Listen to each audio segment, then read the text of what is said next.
Hello everyone, मैं गुंजन टीकवा की तरफ से आज मैं आप सभी के लेके आई मॉलिक्यूलर बेसिस ऑन इनहेरिटेंस का न्यू टॉपिक है ना। तो अभी तक हम बहुत चीजें डिस्कस कर चुके हैं चैप्टर के अंदर।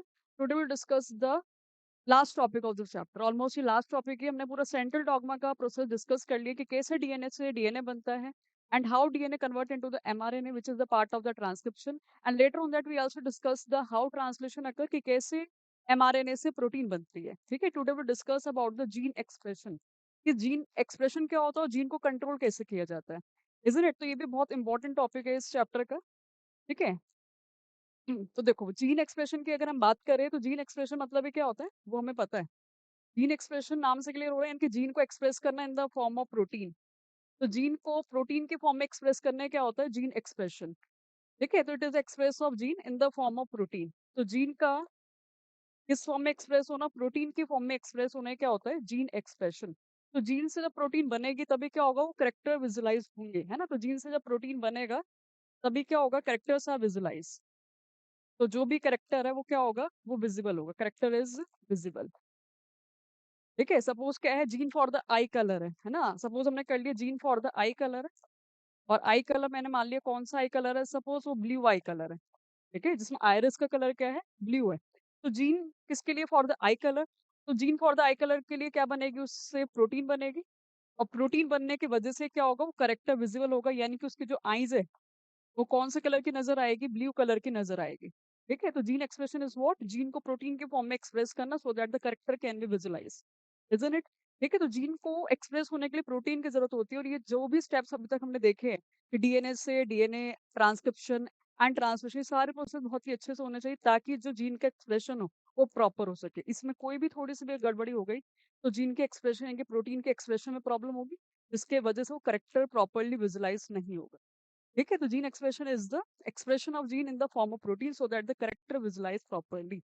ठीक है, तो जो भी जेनेटिक कोड होते हैं वो क्या करते हैं, प्रोटीन सिंथेसाइज करते हैं। हमने देखा था कि जो जेनेटिक कोड थे, जो कोडोन थे, वो अमीनो एसिड को कोड कर रहे थे। और अमीनो एसिड के सीक्वेंस से क्या बन रहा था, हमारा पॉलीपेप्टाइड की चेन बन रही थी, that was the protein. Protein के बनने की वजह से क्या होता है, करेक्टर विजुलाइज होते हैं, दैट वी हैव डिस्कस। ठीक है, अब देखो जीन का जो एक्सप्रेशन होता है वो ट्रांसक्रिप्शन ट्रांसलेशन इन सब के बाद ही है ना। और एक बार और अगर हम सेंट्रल डॉग्मा को देखें तो क्या था, विच इज वेरी इंपॉर्टेंट ना।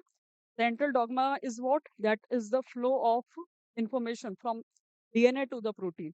और जैसे डीएनए से प्रोटीन बनेगा तभी क्या होगा, करेक्टर नजर आएगा अच्छे से। ठीक है, तो क्या था वो central dogma, that was the DNA से डीएनए। डीएनए से डीएनए क्या था, रेप्लिकेशन।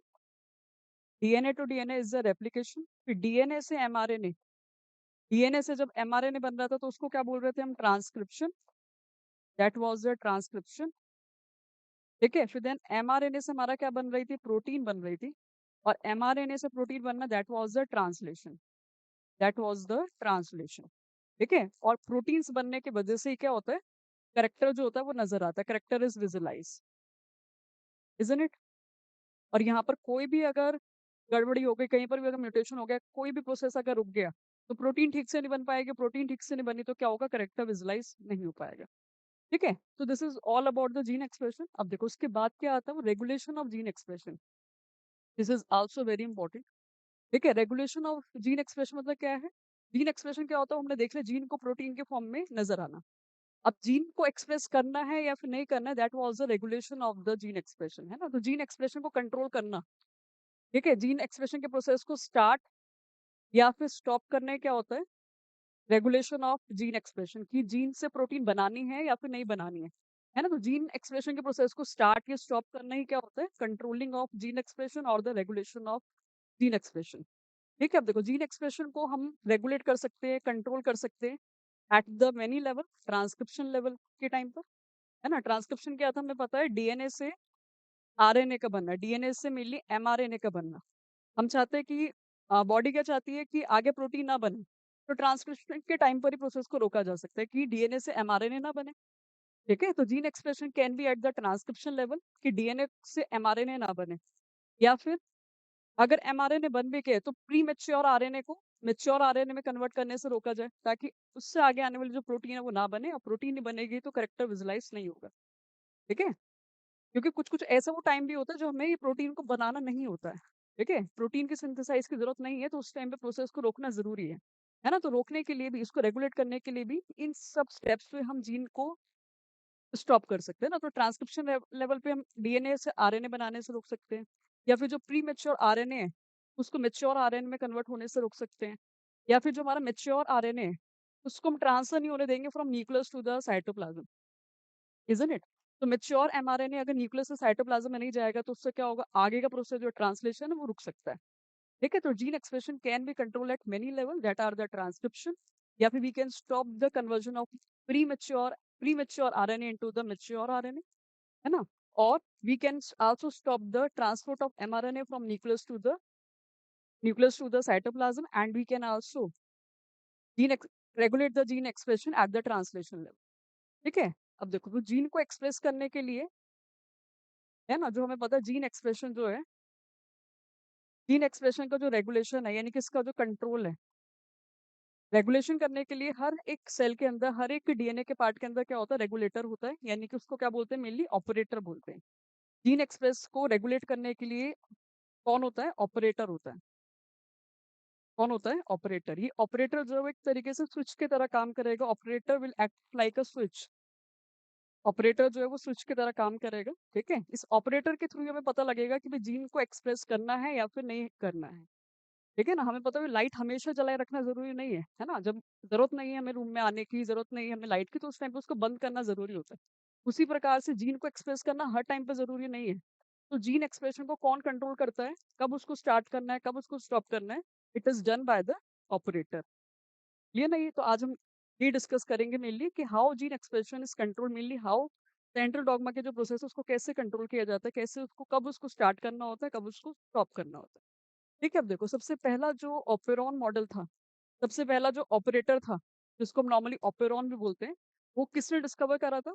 हमारे तीन साइंटिस्ट ने, दैट वाज द जैकब। तीन साइंटिस्ट ने सबसे पहले ऑपरेटर मॉडल को डिस्कवर करा, इनके ऑपेरॉन को डिस्कवर करा। कौन थे वो? हमारे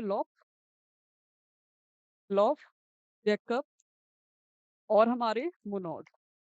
ठीक है, ये तीन साइंटिस्ट थे, ये तीन फ्रेंच साइंटिस्ट थे जिन्होंने डिस्कवर करा, फ्रेंच तीन साइंटिस्ट जिन्होंने डिस्कवर करा ऑपेरॉन मॉडल के बारे में, जो कंट्रोल करते हैं किसको, जीन एक्सप्रेशन को। ठीक है, तो इन तीन साइंटिस्ट ने डिस्कवर करा है जीन एक्सप्रेशन के ऑपरेशन को, जीन एक्सप्रेशन के रेगुलेशन को। और कहाँ इन्होंने डिस्कवर करा इस ऑपेरॉन मॉडल को? इन द प्रोकैरियोटिक सेल के अंदर। ठीक है, ही discovered in the prokaryotic cell. और ये जो ऑपेरॉन है, जो इन तीनों साइंटिस्ट ने डिस्कवर करा है, इस ऑपेरॉन मॉडल को और क्या बोला जाता है? Called as a lac operon, is also called as a lac operon, was first discovered in the prokaryotic cell। ठीक है, तो जीन एक्सप्रेशन को कंट्रोल किया जाता है बाय द ऑपरेटर और द ऑपेरॉन। ठीक है, जो फर्स्ट ऑपेरॉन डिस्कवर हुआ by these three scientist in the prokaryotic cell. ठीक है, और इसी ऑपेरॉन को क्या बोलते हैं? लैक ऑपेरॉन भी बोलते हैं, दैट विल डिस्कस लेटर। ठीक है, अब देखो लैक ऑपेरॉन को डिस्कस करते हैं। अब देखो, सबसे पहले वो ऑपेरॉन क्या होता है? ऑपेरॉन, ये जो हमारा ऑपेरॉन को commonly we can say the operator, जो जीन एक्सप्रेस को कंट्रोल कर रही है कि भाई इसको स्टार्ट करना है या फिर नहीं करना है। ठीक है, तो जो ऑपेरॉन होता है ये स्ट्रक्चर है जो क्या करता है, ट्रांसक्रिप्शन यूनिट के प्रोसेस को ही, जो मेनली क्या, जीन एक्सप्रेशन को रेगुलेट करता है ना? तो operon regulate the process of gene expression. ठीक है, तो जीन एक्सप्रेशन के प्रोसेस को क्या करता है, रेगुलेट करता है कि भाई जीन से आगे प्रोटीन बनानी है या फिर नहीं बनानी है। तो operon is generally regulate the gene expression. ठीक है, अब देखो, ये जो ऑपेरॉन है, इस ऑपेरॉन के अंदर मेनली हमारे दो चीजें आ जाती हैं। Operon mainly consisting of a two part which is the operator and regulator, है ना? तो ऑपेरॉन के अंदर दो चीजें आती है, कौन? ऑपरेटर और रेगुलेटर, जो भी हम डिस्कस करेंगे। ठीक है, और ये दोनों मिलके किसकी तरह काम करते हैं? बोथ आर, कौन कौन हमारे? एक तो ऑपरेटर एंड रेगुलेटर।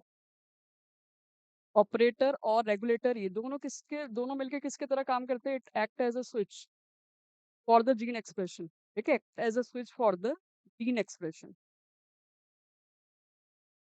ठीक है, कि जीन को आगे एक्सप्रेस करना है या फिर नहीं करना है, तो किसके थ्रू, कौन उसको रेगुलेट करता है? That was operon. और ऑपेरॉन हमारा किससे मिलके बना होता है? ऑपरेटर और रेगुलेटर प्रोटीन से। ठीक है, अब देखो, सबसे पहले ऑपरेटर क्या होता है। अब ये ऑपरेटर क्या होता है, ऑपेरॉन क्या होता है, उसका पूरा स्ट्रक्चर हम देखते हैं। और हमें पता है सबसे पहला जो ऑपेरॉन है वो किसने डिस्कवर करा है? 3 साइंटिस्ट ने डिस्कवर करा। वो कौन थे हमारे? जैकब, मोनोड और लॉक। और उन्होंने जो सबसे पहला ऑपेरॉन जो डिस्कवर करा है वो कौन सा है? Lac operon in the prokaryotic cell which is the E coli. तो सबसे पहले जो ऑपेरॉन आ गया, ये ऑपेरॉन ही क्या है? Which control the gene expression, कि जीन को आगे एक्सप्रेस करवाना है या फिर नहीं करवाना है ना? किससे मिलके बना होता है? What are the parts of the operon? Operon के कौन कौन से पार्ट्स होते हैं? देखो, ऑपेरॉन के अंदर कितने पार्ट्स होते हैं? 3 पार्ट्स होते हैं। It consist of 3 parts. ठीक है, जिसमें सबसे पहला पार्ट हमारा कौन सा होता है? विच इज द प्रोमोटर। पहला पार्ट कौन सा होता है? प्रोमोटर। और प्रोमोटर तो हमने ट्रांसक्रिप्शन के अंदर भी डिस्कस करा था, है ना? हमें पता है ट्रांसक्रिप्शन यूनिट क्या होती है, जहाँ पे ट्रांसक्रिप्शन होता है। इसके स्टार्टिंग वाले पार्ट को ही हम क्या बोलते हैं? प्रोमोटर बोलते हैं। Isn't it? जो कौन से प्राइम पर था, कौन सी जगह पर था? That was at the 3 prime end of the coding strand, है ना? तो जो हमारा ओपेरॉन मॉडल है, उस ओपेरॉन मॉडल के अंदर 3 पार्ट्स आ जाएंगे, है ना? सबसे पहला वाला पार्ट कौन सा होता है? प्रोमोटर। सबसे पहला पार्ट कौन सा हो गया? वही प्रोमोटर। और ये जो प्रोमोटर है वो कौन से एंड पर है? ऊपर वाली स्ट्रैंड कौन सी? 3 प्राइम टू 5 प्राइम, जो कि कौन सी थी? हमारी टेम्पलेट। और नीचे वाली कौन सी थी? कोडिंग स्ट्रैंड, जिसकी कहाँ से गई? वो 5 प्राइम टू 3 प्राइम गई है ना? तो सबसे पहला कौन सा हो गया? प्रोमोटर। प्रोमोटर के बाद वो सेकंड पार्ट क्या होता है? और प्रोमोटर से क्या होता है? ट्रांसक्रिप्शन का प्रोसेस स्टार्ट होता है और यहीं पर ही आके आरएनए पॉलीमरेज एंजाइम जो होती है वो बाइंड करती है, और जिससे हमारा आरएनए की स्ट्रैंड बनती है। Isn't it? That was the promoter. Second part जो होता है ऑपेरॉन का, वो कौन होता है? ऑपरेटर। ऑपरेटर जो होता है वो किसके बीच में आता है? Operator is a new term. Isn't it? Operator ये नई टर्म है जो एक्चुअल में किसके तरह काम करता है? स्विच की तरह काम करता है, कि प्रोसेस को आगे स्टार्ट करवाना है या फिर नहीं करवाना है। ठीक है, तो ऑपरेटर और रेगुलेटरी प्रोटीन ये दोनों मिलकर किसके तरह काम करेगी? स्विच की तरह काम करेगी, जो बताएगी कि आगे जीन को एक्सप्रेस करना है या फिर नहीं करना है। कहाँ होता है ये operator? It is present between the promoter and structural gene, है ना? हमें पता है क्या, ट्रांसक्रिप्शन के अंदर प्रोमोटर के बाद कौन आ रही थी? स्ट्रक्चरल जीन आ रही थी। Structural gene, isn't it? तो स्ट्रक्चरल जीन और प्रोमोटर के बीच में जो स्ट्रक्चर आ गया उसको क्या बोलते हैं? ऑपरेटर। ठीक है, तो स्ट्रक्चरल जीन और प्रोमोटर के बीच में जो स्ट्रक्चर आ गया उसको क्या बोलते हैं? This is called as a operator. इसको ही ऑपरेटर बोलते हैं। और ये ऑपरेटर अभी मैंने बताया, वो ऑपरेटर किसकी तरह काम करेगा? Act as a switch for the gene expression. ठीक है, तो ये होना बहुत जरूरी है, क्योंकि हमेशा जीन को एक्सप्रेस करना जरूरी नहीं है। Isn't it? ठीक है, तो ऑपरेटर है कहाँ पर? It is present side the promoter and structural gene. ठीक है, तो और यहीं पर आके इस ऑपरेटर पे आके कौन बाइंड करता है? रेगुलेटरी प्रोटीन्स आके बाइंड करती है। ठीक है, जैसे प्रोमोटर पे कौन आके बाइंड करता है? आरएनए पॉलीमरेज आके बाइंड करता है। और ऑपरेटर पे कौन आके बाइंड करता है? रेगुलेटरी प्रोटीन्स आके बाइंड करती है। और ये रेगुलेटरी प्रोटीन्स और ऑपरेटर दोनों मिलके act as a switch for the gene expression. ठीक है, तो वेरी इंपॉर्टेंट ये हमें याद रखना है कि ऑपरेटर पे आके कौन बाइंड करता है? कि ऑपरेटर पे आके कौन बाइंड करता है? That are the regulatory proteins. ठीक है, तो रेगुलेटरी प्रोटीन्स जो होती है वो आके बाइंड करती है कहाँ पर? At the operator. ठीक है, and both will act as a switch for the gene expression. Isn't it? ठीक है, अब देखो इसके बाद वो थर्ड पार्ट कौन सा आ जाता है? Structural gene. ठीक है, जो उसके बाद ये next to the operator is the structural gene. और स्ट्रक्चरल जीन से क्या होगा? स्ट्रक्चरल जीन से आगे एमआरएनए बनेगा, और एमआरएनए से आगे प्रोटीन बनेगी। Isn't it? तो हमारा जो ऑपेरॉन मॉडल है उसके अंदर 3 पार्ट्स आते हैं। That was the promoter, operator और स्ट्रक्चरल जीन। ठीक है, it does not consisting of a terminator. इसके अंदर टर्मिनेटर नहीं आता है। ठीक है, इसके अंदर वो क्या नहीं आता है? टर्मिनेटर नहीं आता है। पेपर में अगर एमसीक्यू अगर आए कि terminator is a part of operon model, तो यू विल से नो। ठीक है, यही 3 पार्ट से हमारा मेन ऑपेरॉन मॉडल बना होता है, which control the gene expression. ठीक है,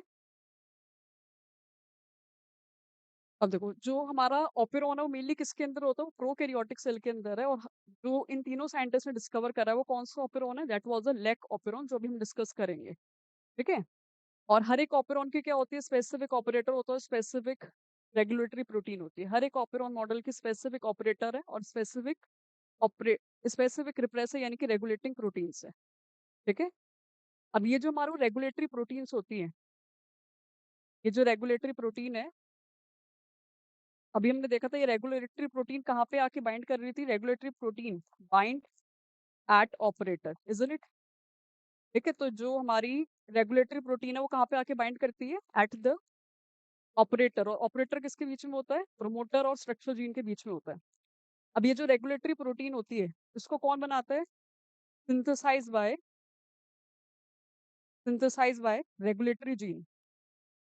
ठीक है, इसको कौन बनाता है? रेगुलेटरी जीन बनाती है। It is synthesised by regulatory gene. ठीक है, तो रेगुलेटरी जीन क्या बनाती है? रेगुलेटरी प्रोटीन बनाती है, और इसको कंट्रोल करने के लिए कोई प्रमोटर वगैरह, कोई ऑपरेटर वगैरह नहीं होती, लगातार बनती रहती है रेगुलेटरी प्रोटीन। ठीक है, तो रेगुलेटरी प्रोटीन जो होती है वो कौन बनाता है? रेगुलेटरी जीन बनाता है। ठीक है, अब देखो ये जो रेगुलेटरी प्रोटीन होती है वो हमारी दो टाइप की होती है। Regulatory protein is of two type, एक तो एक्टिवेटर और एक रिप्रेसर। ठीक है, तो regulatory protein is of two type. कौन कौन सी? एक्टिवेटर और दूसरी कौन सी होती है? वो रिप्रेसर। एक्टिवेटर और रिप्रेसर। ठीक है, नाम से क्लियर हो रहा है। तो रेगुलेटरी प्रोटीन दो टाइप की, एक्टिवेटर और रिप्रेसर। तो एक्टिवेटर रेगुलेटरी प्रोटीन कौन सी होती होगी? जो प्रोसेस को एक्टिवेट करती है, प्रोसेस को स्टार्ट करती है ना। तो ये प्रोसेस को क्या करती है? स्टार्ट करवाती है कि हाँ भाई लाइट जलनी चाहिए। इट मीन व्हाट, की जो भी प्रोसेस है, जीन का जो एक्सप्रेशन है वो होना चाहिए, है ना। तो एक्टिवेटर क्या करती है? It start the process. ठीक है, प्रोसेस को स्टार्ट करती है, और प्रोसेस को स्टार्ट करती है इसलिए किसका पार्ट है? It is a part of a positive regulation. ठीक है, और रिप्रेसर की वजह से क्या होता है? वो जो प्रोसेस होता है वो स्टॉप होता है। रिप्रेसर की वजह से क्या होगा? प्रोसेस स्टॉप हो जाएगा। यानी कि जो हमारा कौन होता है? ऑपरेटर। ऑपरेटर पे अगर आके एक्टिवेटर का बाइंड कर जाए तो प्रोसेस स्टार्ट हो जाएगा। यानी कि एमआरएनए बन जाएगा, और एमआरएनए से आगे प्रोटीन बन जाएगा, इनके जीन का एक्सप्रेशन हो जाएगा। ठीक है, बट अगर ऑपरेटर पर कौन आके बाइंड करेगा? रिप्रेसर अगर आके बाइंड कर गया तो किसका पार्ट है वो? नेगेटिव रेगुलेशन का, यानी कि प्रोसेस को स्टॉप कर दिया जाएगा। एमआरएनए आगे नहीं बनेगा, अगर एमआरएनए नहीं बना तो आगे प्रोटीन भी नहीं बनेगी। ठीक है, तो रिप्रेसर की वजह से वो प्रोसेस स्टॉप हो जाता है, जीन एक्सप्रेशन स्टॉप हो जाता है, while the activator start the process, activate the process. ठीक है, और ये जो लैक ऑपेरॉन है, ये जो लैक ऑपेरॉन है is example of a negative regulation. यानी कि इसमें रिप्रेसर का रोल आएगा, और रिप्रेसर की वजह से क्या होगा? प्रोसेस स्टॉप हो जाएगा। ठीक है, वेरी इंपॉर्टेंट है लैक ऑपेरॉन। इससे एमसीक्यू क्वेश्चन या फिर कैसे भी क्वेश्चन बोर्ड्स के एग्जाम में आते हैं। ठीक है, और ये रेगुलेटरी प्रोटीन अभी मैंने बताया कौन सिंथेसाइज करता है? रेगुलेटरी जीन ही सिंथेसाइज करता है। जो हमारा ऑपेरॉन है, ऑपेरॉन की साइड में कौन होता है? रेगुलेटरी जीन का स्ट्रक्चर होता है। ठीक है, तो अब हम डिस्कस करते हैं lac operon, which is the first operon discovered by the three scientist, that was the Jacob, Bernard और लॉफ। ठीक है, तो ये first, this was the first operon. ठीक है, और operon is nothing but it was the, है ना, जैसे हमने देखा तो ऑपेरॉन के अंदर तीन स्ट्रक्चर आ रहे थे, that was the promoter, operator और स्ट्रक्चरल जीन। तो सबसे पहला ऑपेरॉन जो है वो कौन सा? हमारा lac operon, that was the lac operon. और उसको किसने डिस्कवर करा है? बाय द थ्री साइंटिस्ट, तीन साइंटिस्ट ने डिस्कवर करा है। वो कौन कौन है? जैकब, बर्नर्ड और लॉ। ठीक है, तो इन दो तीन साइंटिस्ट ने लैक ऑपेरॉन को डिस्कवर करा है। और कहाँ डिस्कवर करा उन्होंने लैक ऑपेरॉन को? In the prokaryotic cell which is the E coli. ठीक है, अब देखो ये लैक ऑपेरॉन क्या करता है वो हम डिस्कस करते हैं। अब इसको लैक ऑपेरॉन क्यों बोला जाता है? First of all, why it is called as a lac operon? वो लैक मतलब क्या होता है? लैक्टोज। ठीक है, तो ये जो लैक ऑपेरॉन है ये क्या करता है? लैक्टोज फर्मेंटेशन को कंट्रोल करता है ना। Lac operon control the process of lactose fermentation. ये जो लैक वर्ड है ये कहाँ से आया? Word is come from the lactose. ठीक है, और ये जो लैक ऑपेरॉन है वो मेनली क्या काम कर रहा है? ये it control the, it controls the fermentation of, it controls the fermentation of lactose. ठीक है, तो लैक्टोज के फर्मेंटेशन के प्रोसेस को कंट्रोल करता है कौन? Lac operon. ठीक है, कि लैक्टोज का फर्मेंटेशन करवाना है या फिर नहीं करवाना है वो कौन कंट्रोल करेगा? लैक ऑपेरॉन कंट्रोल करेगा। ठीक है, तो lac operon control the fermentation of the lactose. ठीक है, अब देखो तो लैक्टोज फर्मेंटेशन में क्या होता है? Lactose fermentation is what? Lactose का ब्रेक डाउन होना into the glucose and galactose. ठीक है, तो लैक्टोज फर्मेंटेशन क्या होता है? ठीक है, देखो लैक्टोज फर्मेंटेशन क्या होता है? Lactose fermentation it is the process of breaking down of lactose, lactose का कन्वर्ट हो जाना किसमें? ग्लूकोज और गैलेक्टोज में, ग्लूकोज एंड गैलेक्टोज। तो लैक्टोज का ग्लूकोज और गैलेक्टोज में कन्वर्ट हो जाना है क्या होता है? Lactose fermentation. और इस प्रोसेस को कौन कंट्रोल करता है ना, कि लैक्टोज फर्मेंटेशन होगा या फिर नहीं होगा? इस प्रोसेस को, इस जीन एक्सप्रेशन को कौन कंट्रोल करता है? Is control by the lac operon. ठीक है, तो lac operon will control the process of lactose fermentation, which is the breakdown of lactose into the glucose and galactose. ठीक है, अब देखो लैक ऑपेरॉन जो है ये हमने देख लिया, ये लैक्टोज फर्मेंटेशन को कंट्रोल करता है। ठीक है, अब देखो बेसिक स्ट्रक्चर जो हमारा लैक ऑपेरॉन के अंदर क्या क्या आ जाता है वो देखते हैं। देखो जो लैक ऑपेरॉन है, लैक ऑपेरॉन के अंदर क्या होगा, अब ये जो लैक ऑपेरॉन हो गया ये है कहाँ पर, this is present side the DNA of a prokaryotic cell. ठीक है, तो डीएनए जो होगा प्रोकैरियोटिक सेल का, वहां पर कौन होगा, लैक ऑपेरॉन। ठीक है, अब देखो सबसे पहले यहाँ पर कौन आ गए, ठीक है, ये वाला पार्ट हमने मान लिया कि ये कौन है, this is a lac operon. ये कौन है, लैक ऑपेरॉन है। लैक ऑपेरॉन के साइड में कौन होता है, लैक ऑपेरॉन के साइड में कौन होता है, रेगुलेटरी स्ट्रक्चर होता है विच इज, ठीक है, तो यहाँ पे देखो लैक ऑपेरॉन के साइड में कौन होगा, रेगुलेटरी जीन होगी, रेगुलेटरी जीन होगी,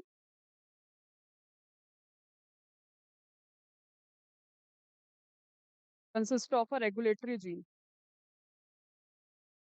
और रेगुलेटरी जीन आई बोला जाता है इसको, रेगुलेटरी जीन आई। ठीक है, तो लैक ऑपेरॉन, ये ना लैक ऑपेरॉन के साइड में कौन है, रेगुलेटरी स्ट्रक्चर है, यानी कि जीन आई है, और जीन आई मतलब क्या होता है, इनहिबिटर जीन, इनहिबिटर जीन है। और इनहिबिटर जीन जो है वो क्या करेगी, यानी कि रोकने वाला स्ट्रक्चर बनाएगी, रोकने वाली प्रोटीन बनाएगी, यानी कि जो जीन आई है वो क्या बनाती है, रिप्रेसर बनाती है। ठीक है, तब इसको क्या बोलते हैं, इनहिबिटर जीन। तो वेरी इंपॉर्टेंट, ये जो हमारा रेगुलेटरी स्ट्रक्चर है, रेगुलेटरी जीन आई जो है, ये क्या बनाएगी, it will form the repressor. ठीक है, ये यहाँ पर क्या बनाने वाली है, रिप्रेसर बनाने वाली है। ठीक है, और रिप्रेसर की वजह से हमें पता है क्या, ये प्रोसेस को स्टॉप करवाने में हेल्प करेगी, प्रोसेस को स्टार्ट नहीं करवाती है ना, तभी क्या बोला कि lac operon, operon is the part of the negative regulation. ठीक है, तो ये यहाँ पे रेगुलेटरी स्ट्रक्चर हो गया, रेगुलेटरी स्ट्रक्चर के साइड में कौन होता है, हमारा लैक ऑपेरॉन होता है। अब देखो जो लैक ऑपेरॉन है, इस लैक ऑपेरॉन के अंदर हमें पता है कितने मेन पार्ट्स होते हैं, ऑपेरॉन के अंदर कितने पार्ट है, 3 पार्ट है, इजंट इट, कौन कौन से, सबसे पहले प्रोमोटर, फिर ऑपरेटर, और फिर देन हमारे स्ट्रक्चरल जीन। ठीक है, तो उसको लिखते हैं। तो सबसे पहले वाले वो पार्ट में कौन आ गया हमारा, ये वाला पार्ट मैंने मान लिया कि ये कौन है, दिस इज अ ऑपरेटर, हाँ दिस इज अ प्रोमोटर। ठीक है, सबसे पहले कौन आ गया, प्रोमोटर आ गया, फिर प्रोमोटर के बाद ही कौन आएगा, प्रोमोटर के बाद ही कौन आएगा, ऑपरेटर, प्रोमोटर के बाद ही कौन आ गया, ऑपरेटर। ठीक है, और ऑपरेटर के बाद कौन आती है, स्ट्रक्चरल जीन आती है। ठीक है, इसके बाद कौन आ गया, स्ट्रक्चरल जीन आ गया, और लास्ट में टर्मिनेटर भी होता है, बट ऑपरेटर के अंदर टर्मिनेटर कंसिडर नहीं किया जाता है ना। तो लैक ऑपेरॉन हो गया, लैक ऑपेरॉन के साथ में कौन है, रेगुलेटरी स्ट्रक्चर है, जो क्या बनाती है, रिप्रेसर बनाती रहती है कंटिन्यूसली, इसको कंट्रोल करने के लिए कुछ नहीं है। ठीक है, और ये जो लैक ऑपेरॉन है इसके अंदर 3 पार्ट्स है, कौन कौन से हमारे, एक तो प्रोमोटर, ऑपरेटर और स्ट्रक्चरल जीन। अब देखो ये जो स्ट्रक्चरल जीन है वो किसका पार्ट है, structural gene is a part of the prokaryotic cell, isn't it. Structural gene जो है वो प्रोकैरियोटिक सेल का पार्ट है, और प्रोकैरियोटिक सेल के जो स्ट्रक्चरल जीन होते हैं वो पॉलीसिस्टोनिक होते हैं, यानी कि इससे many protein will be synthesised. ठीक है, तो प्रोकैरियोटिक सेल के जो स्ट्रक्चर जीन होती है वो कैसी होती है, पॉलीसिस्टोनिक होती है, पॉलीसिस्टोनिक होती है, यानी कि इससे क्या होगा, many proteins will be formed होगी। ठीक है, तो देखो यहाँ पर क्या, स्ट्रक्चर जीन के अंदर क्या होंगे, 3 रीजन होंगे, structure gene consist of 3 region. ये पूरा का पूरा पार्ट कौन है, ये स्ट्रक्चर जीन है, this is whole is the structure gene. ठीक है, और स्ट्रक्चर जीन के तो कितने पार्ट होंगे, 3 पार्ट होंगे, कौन कौन से, लैक जी, लैक जेड, लैक वाई और लैक ए। यानी कि ये सबसे पहला कौन आ गया, लैक जेड, फिर आ गया लैक वाई, फिर आ गया हमारा लैक ए। ठीक है, तो ये स्ट्रक्चर जीन के अंदर 3 पार्ट्स होते हैं, और 3 पार्ट्स होने की वजह से इनसे 3 प्रोटीन बनते हैं, that's why it is a पॉलीसिस्टोनिक gene. ठीक है, तो ये बेसिक स्ट्रक्चर हो गया वो किसका, लैक ऑपेरॉन का। ये हमने स्ट्रक्चर देखा है कि लैक ऑपेरॉन के साइड में कौन है, रेगुलेटरी स्ट्रक्चर है, जिससे क्या बनेगा, तो कौन है, जीन आई है, और जीन आई के बनाएगी, रिप्रेसर बनाती रहेगी। उसके साथ में लैक ऑपेरॉन है, लैक ऑपेरॉन के अंदर 3 पार्ट्स आ रहे हैं, कौन कौन से, प्रमोटर, ऑपरेटर और स्ट्रक्चर जीन। और जो स्ट्रक्चर जीन के अंदर 3 कंपोनेंट है वो कौन कौन से हमारे, लैक जेड, लैक वाई और लैक ए। ठीक है, अब देखो अभी हम डिस्कस करें तो ये तीनों के तीनों, ये जो पार्ट्स हैं स्ट्रक्चर जीन के, वो तीनों के तीनों अलग अलग क्या बनाएंगे, प्रोटीन्स बनाएंगे। ठीक है, it will form the different proteins. देखो सबसे पहला जो हमारा कौन आ गया, लेक जेड। ये जो लेक जेड है वो क्या बनाती है, बीटा गैलेक्टोसाइडेस, बीटा गैलेक्टोसाइडेस। ठीक है, जो हमारा लैक जेड है वो क्या बनाएगी, बीटा गैलेक्टोसाइडेस, बीटा गैलेक्टोसाइडेस। ठीक है, इसके बाद जो लैक वाई है, ये जो लैक वाई है वो क्या बनाती है, परमीएस, ये क्या बनाएगी, परमीएस। ठीक है, और लैक ए जो है वो क्या बनाने वाली है, beta transacetylase, transacetylase. ठीक है, तो ये तीन प्रोटीन्स बनती है from this three structure of the gene, ठीक है, which are present on the prokaryotic DNA. ठीक है, तो this is the basic structure of a lac operon, है ना। ये लैक ऑपेरॉन का काम क्या है, control the process of lactose fermentation, कि लैक्टोज को ग्लूकोज और गैलेक्टोज में तोड़ना है या फिर नहीं तोड़ना है।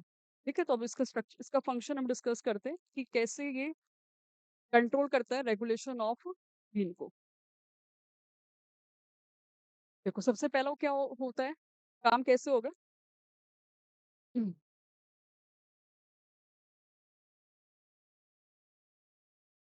देखो, function of lack operon.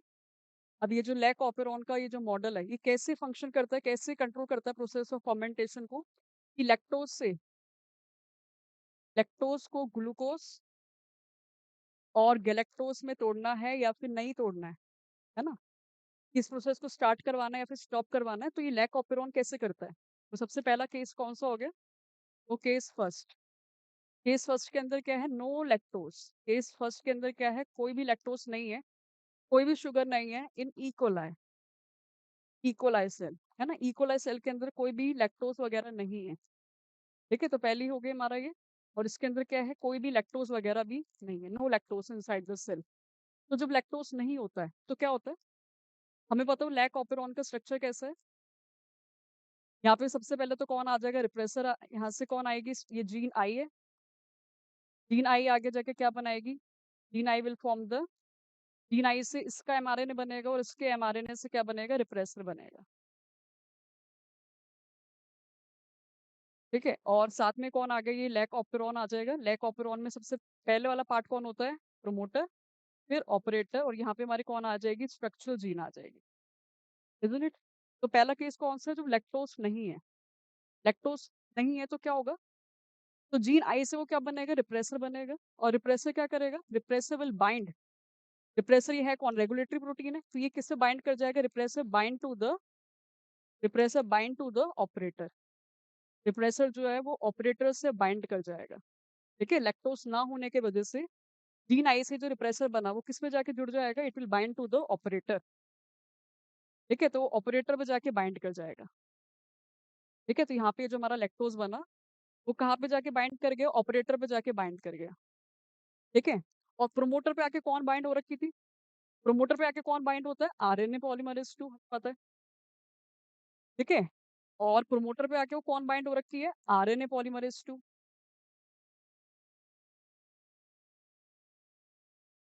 Eight promoter RNA polymerase,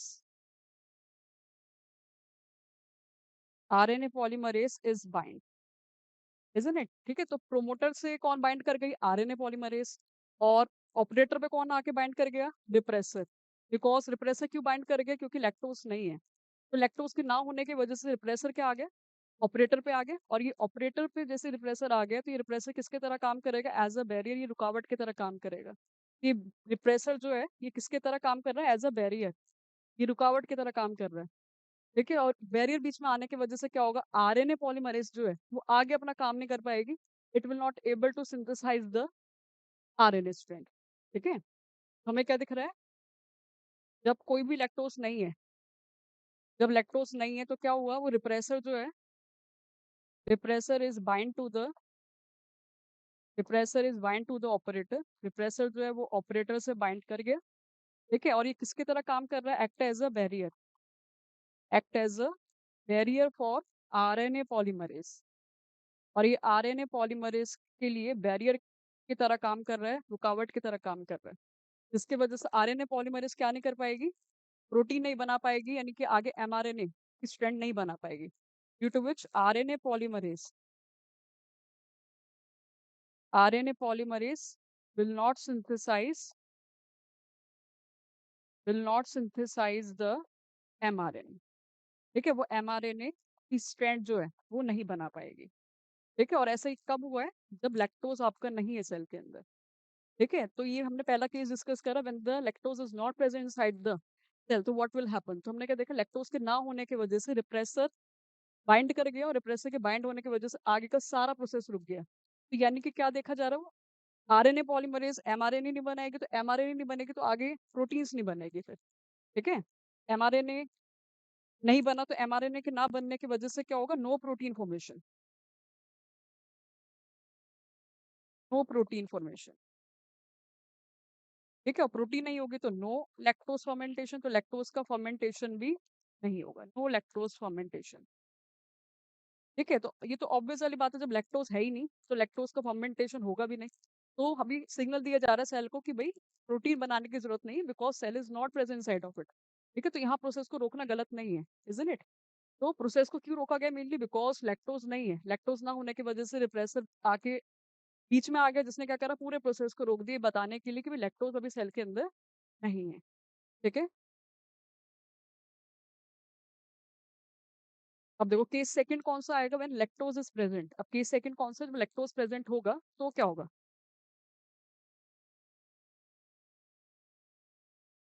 तो केस सेकंड कौन सा आ गया, जब lactose is present, lactose is present in E coli cell. अब इकोलाई सेल के अंदर कौन आ गया, लैक्टोज आ गया, लैक्टोज प्रेजेंट है। ठीक है, तो ये इकोलाई सेल हो गई, और इकोलाई सेल के अंदर कौन है, इकोलाई सेल के अंदर कौन है, अब ये लैक्टोज है। ठीक है, अब सेल के अंदर वो कौन है, लैक्टोज प्रेजेंट है। अभी सेल के अंदर लैक्टोज लाया कौन होता है, परमीएस प्रोटीन लाती है। परमीएस प्रोटीन क्या करती है, लैक्टोज को सेल के अंदर लाने का काम करती है। ठीक है, तो इसके अंदर क्या है, lactose is present inside the cell, present inside the cell. ठीक है, अब लैक्टोज सेल के अंदर प्रेजेंट है, और ये किसकी वजह से आया, बाय परमीएस। ये याद रखना, परमीएस एंजाइम की वजह से क्या होता है, लैक्टोज ने एंट्री ले ली अब इकोलाई सेल के अंदर। अब लैक्टोज के आने की वजह से क्या होगा, वो प्रोसेस स्टार्ट हो जाएगा। ठीक है, लैक्टोज की वजह से क्या होगा, ड्यू टू लैक्टोज, लैक्टोज के होने की वजह से क्या होगा, प्रोसेस जो है वो स्टार्ट हो जाएगा, यानी कि लैक्टोज फर्मेंटेशन जो है वो होगी। ठीक है, तो इसलिए लैक्टोज को क्या बोला जाता है, कॉल्ड एज अ इंड्यूसर। तभी इसको क्या बोला जाता है, इंड्यूसर बोला जाता है, क्योंकि लैक्टोज के होने की वजह से क्या होगा, प्रोसेस स्टार्ट हो जाएगा। That's why lactose called as a inducer. ठीक है, अब देखते हुए कैसे प्रोसेस स्टार्ट हो जाएगा, वही हमें पता है। वो सबसे पहले तो कौन आएगी, सबसे पहले रेगुलेटरी स्ट्रक्चर आएगा, जिसको हम क्या बोलते हैं, जीन आई। एक रेगुलेटरी स्ट्रक्चर, और फिर साइड में कौन आएगा हमारा, ऑपेरॉन, लैक ऑपेरॉन। साइड में कौन आ गया, लैक ऑपेरॉन। ठीक है, इधर हमें पता है कौन होता है, प्रोमोटर, इधर ऑपरेटर, और यहाँ पे कौन आएगी, स्ट्रक्चरल जीन आएगी। और स्ट्रक्चरल जीन हमें पता है वो तीन है, कौन, जेड, वाई, और ये सीक्वेंस में याद रखने, हम ये आगे पीछे नहीं कर सकते हैं। ठीक है, अब देखो जो जीन आई है वो क्या बनाएगी, हमें पता है इसका एमआरएनए बनेगा, उसके एमआरएनए से यहाँ पे क्या बनेगा, इसके एमआरएनए से यहाँ पर क्या बनने वाला है, रिप्रेसर बनने वाला है। It will form the repressor.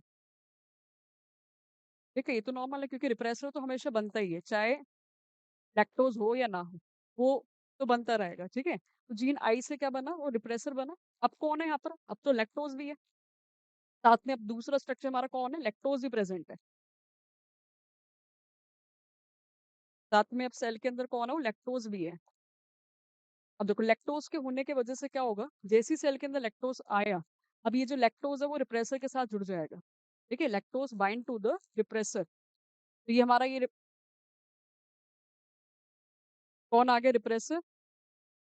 ठीक है, ये रिप्रेसर हो गया, और रिप्रेसर के ऊपर आके कौन आके बाइंड कर गया, रिप्रेसर के ऊपर आके बाइंड कर गया हमारा लैक्टोज। ठीक है, तो लैक्टोज और रिप्रेसर जो बाइंड कर गए, लैक्टोज एंड रिप्रेसर बाइंड। ठीक है, ये आपस में जुड़ गए, तो लैक्टोज रिप्रेसर जब आपस में जुड़ गए तो उससे रिप्रेसर क्या हो गया, इनएक्टिव हो गया। ठीक है, जिसकी वजह से जो हमारा रिप्रेसर है, रिप्रेसर इज इनएक्टिवेट, रिप्रेसर जो है वो इनएक्टिवेट हो गया। ठीक है, एक तरीके से हुई, तो रिप्रेसर को तो आगे जाना, अब रिप्रेसर के ऊपर कौन आके बैठ गया, लैक्टोज आके बैठ गई, तो उससे जो रिप्रेसर है वो क्या हो गया, इनएक्टिव हो गया, वो आगे मूव नहीं कर पाएगा। ठीक है, इट विल नॉट मूव। क्योंकि वो क्या हो गया, इनएक्टिव हो गए। फिर क्या होगा, अब रिप्रेसर तो बाइंड नहीं करेगा ऑपरेटर से, और प्रोमोटर पे आके कौन बाइंड करेगी, हमें पता है प्रोमोटर पे आके कौन बाइंड करने वाली है, हमारी आरएनए पॉलीमरेज, है ना। प्रोमोटर पे आके कौन बाइंड कर गया, आरएनए पॉलीमरेज आके बाइंड कर गई, बाइंड टू द, ठीक है। तो RNA polymerase bind to, bind to promoter, है ना। तो आरएनए पॉलीमरेज जो है वो प्रोमोटर से आके बाइंड कर गई, और उसको दिख रहा है कि आगे कोई इसके लिए बैरियर नहीं है, कोई रुकावट नहीं है, क्योंकि वहां पर रिप्रेसर आके बाइंड नहीं हुआ है। और रिप्रेसर आके बाइंड ना होने की वजह से आगे का पूरा प्रोसेस क्या हो जाएगा, वो स्टार्ट हो जाएगा। ठीक है, यानी कि आगे का पूरा प्रोसेस क्या होगा हमें पता है, यानी कि आरएनए की स्ट्रैंड बनेगी, और आरएनए की स्ट्रैंड से क्या होगा, 3 प्रोटीन सिंथेसाइज्ड होगी। ठीक है, ठीक है। तो यहाँ पर ही अगर हम देखें तो क्या होगा, ठीक है। तो यहाँ पे कौन है हमारा, प्रोमोटर, ऑपरेटर, जेड, वाई और ए। तो नो रिप्रेसर, रिप्रेसर के ना होने की वजह से क्या होगा, नो बैरियर, कोई रुकावट नहीं है, नो बैरियर। और नो बैरियर होने की वजह से क्या होगा, प्रोसेस जो होगा वो क्या हो जाएगा, स्टार्ट हो जाएगा। Process will start, process start हो जाएगा, यानी कि आरएनए, आरएनए स्ट्रैंड जो होगी वो फॉर्म्ड होगी, will formed, RNA strand will be formed. क्योंकि क्या है यहाँ पर, कोई बैरियर नहीं है, रिप्रेसर नहीं है। तो यहाँ पर आके कौन बाइंड कर रहा है, रिप्रेसर प्रोमोटर पे आके कौन बाइंड कर रहा है, आरएनए पॉलीमरेज बाइंड कर रहा है। फिर क्या होगा, वो आगे जाएगा, और जैसे ही वो आगे जाएगा तो क्या बनाएगा वो, उसके लिए कोई बैरियर ना होने की वजह से क्या होगा, एमआरएनए की सीक्वेंस बन जाएगी, it will form the mRNA. ठीक है, तो रिप्रेसर को बाइंड करने से रोक दिया गया है बाय द लैक्टोज, उसको इनएक्टिव कर दिया, जिसकी वजह से आरएनए पॉलीमरेज 2 अपना काम कर पाएगी। आरएनए पॉलीमरेज 2 नहीं, आरएनए पॉलीमरेज जो है वो अपना काम करेगी क्या, इससे क्या होगा, एमआरएनए फॉर्म्ड हो जाएगा। ठीक है, और एमआरएनए की वजह से भी, एमआरएनए के अंदर कौन सी सीक्वेंस, एक तो जेड की है, एक वाई की और एक ए की है। जो तीनों की तीनों आगे जाके ट्रांसलेशन के प्रोसेस के थ्रू क्या करेगी, 3 प्रोटीन्स बनाने वाली है। ठीक है, कौन कौन सी वो हमें पता है, बीटा गैलेक्टोसाइडेस, बीटा गैलेक्टोसाइडेस, ठीक है।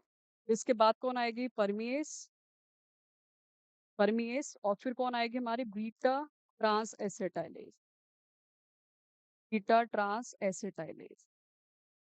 क्लियर ना ये। तो रिप्रेसर के ना होने की वजह से वो आगे का पूरा प्रोसेस होगा, यानी कि it will form the mRNA sequence because of the RNA polymerase. और एमआरएनए की सीक्वेंस जब बनेगी तो उससे 3 कॉरस्पॉन्डिंग प्रोटीन्स भी आगे बनेगी। ठीक है, अब देखो इन तीनों प्रोटीन से जो बनी है वो हमें याद रखना, पेपर में आता है, ये लैक जी क्या बनाता है, बीटा गैलेक्टोसाइडेस। लैक वाई क्या बनाएगा, परमीएस। और लैक ए क्या बनाएगा, बीटा ट्रांस एसिटाइलेज। ठीक है, अब इन तीनों का काम क्या क्या होता है, what is the function of these 3 enzymes. तो लैक्टोज ने देखा प्रोसेस को स्टार्ट करवाया, लैक्टोज अगर नहीं होता तो ये पूरा प्रोसेस स्टार्ट नहीं होता। तो that's why lactose act as a inducer. Paper में ऐसे क्वेश्चन आ जाता है, एमसीक्यू क्वेश्चन मेनली आ गया, फिर 1 1 मार्क का क्वेश्चन आएंगे कि वही which act as a inducer, तो यू विल से लैक्टोज। ठीक है, what is the function of lacZ, lacZ किसको कॉरस डिसिंथेसाइज करता है, लेक्सी की वजह से क्या बनती है, बीटा गैलेक्टोसाइडेस। लैक ए की वजह से क्या बनती है, हम बोलेंगे बीटा ट्रांस एसिटाइलेज। तो लैक्टोज नहीं होता तो क्या होता है, process will not start, repressor bind to the operator region, it will stop the process, and it is a part of a negative regulation. ठीक है ना। अब देखो इन तीनों एंजाइम्स का काम क्या होता है, what is the function of these 3 enzymes. देखो हमारे 3 एंजाइम कौन कौन सी, सबसे पहले कौन आ गया, बीटा गैलेक्टोसाइडेस, ये सबसे मेन एंजाइम है। बीटा गैलेक्टोसाइडेस का ही मेन काम है क्या करने का, फर्मेंटेशन को करने का। ठीक है, तो बीटा गैलेक्टोसाइडेस सी जो है वो क्या करेगी, break down the lactose, break down the lactose into glucose, glucose and galactose. ठीक है, तो बीटा गैलेक्टोसाइडेस की वजह से क्या होगा, जो लैक्टोज है वो 2 हिस्सों में टूट जाएगा, ग्लूकोज और गैलेक्टोज में। ठीक है, और ग्लूकोज की वजह से हमें पता आगे जाके इसके अंदर क्या लिबरेट होगी, एनर्जी प्रोड्यूस होगी। ठीक है, तो मेन काम तो कौन करता है, हमारा बीटा गैलेक्टोसाइडेस ही करती है फर्मेंटेशन के प्रोसेस के लिए, यानी कि ग्लूकोज को तोड़ने के लिए। ठीक है, तो सेकंड एंजाइम हमारी कौन सी है, परमीएस। सेकंड कौन सी है हमारी, परमीएस। परमीएस का भी आगे भी देखा था, वो परमिएस क्या करती है, ये परमिएबल करती है कि allow the entry of the lactose. ठीक है, लैक्टोज की एंट्री किसकी वजह से होती है, परमिएस की वजह से होती है। तो इट अलाउ द, या फिर it helps the, it allow the entry of lactose. ठीक है, इसके वजह से क्या होता है, लैक्टोज की एंट्री होती है इन द सेल। ठीक है, यानी कि लैक्टोज को अंदर लाने का काम कौन कर रही है, परमिएस कर रही है। ठीक है, अब लास्ट जो है ट्रांस एसिटाइलेज, जो जनरली पेपर में इतना पूछा जाता नहीं क्योंकि इसका फंक्शन कुछ अलग ही है। ठीक है, अब देखो इसके बाद कौन आ गया हमारा, beta transacetylase. Beta transacetylase. ठीक है, इसका काम क्या होता है, इट कन्वर्ट्स, हाँ it transfer, not it transfer, तभी इसका नाम क्या, transacetylase. It transfer the coenzyme A, ठीक है, coenzyme A to beta galactosidase, beta galactosidase. ठीक है, तो ये कोएंजाइम ए को ट्रांसफर करने का, कोएंजाइम ए के अंदर कौन ग्रुप होता है, एसिटाइल ग्रुप होता है।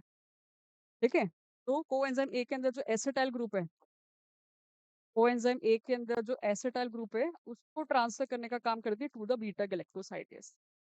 ठीक है, तो this is the function of a beta galactosidase. का काम ही मेन क्या है, ग्लूकोज को तोड़ने, लैक्टोज को तोड़ने का इनटू ग्लूकोज एंड गैलेक्टोज। परमियस की वजह से एंट्री होती है और ये ट्रांसफर करने का काम करती है एसिटाइल ग्रुप को टू द बीटा गैलेक्टोसाइड।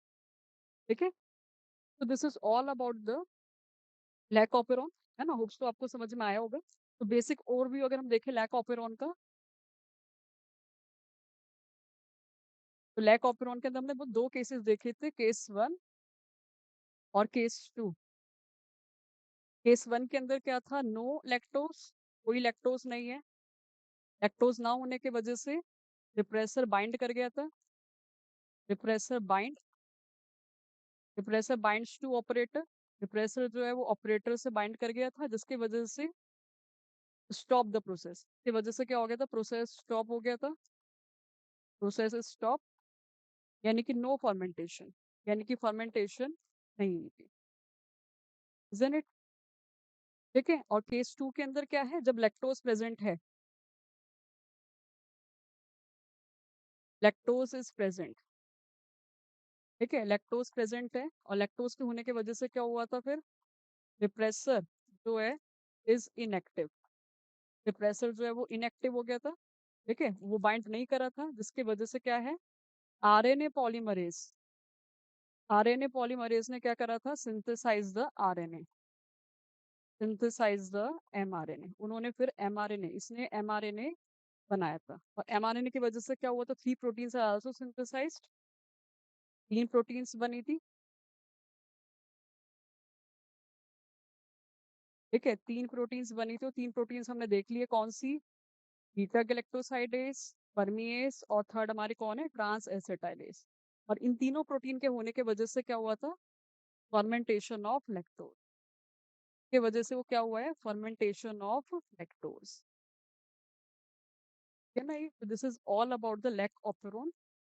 ठीक है, तो hopes so you all enjoy this lecture. आप सबको समझ में आया होगा, because it is very important topic according to your boards exam. ठीक है, तो बोर्ड्स एग्जाम में इससे लिंक क्वेश्चन जरूर आते ही हैं। ठीक है, तो बहुत अच्छे से पढ़ना। Thank you.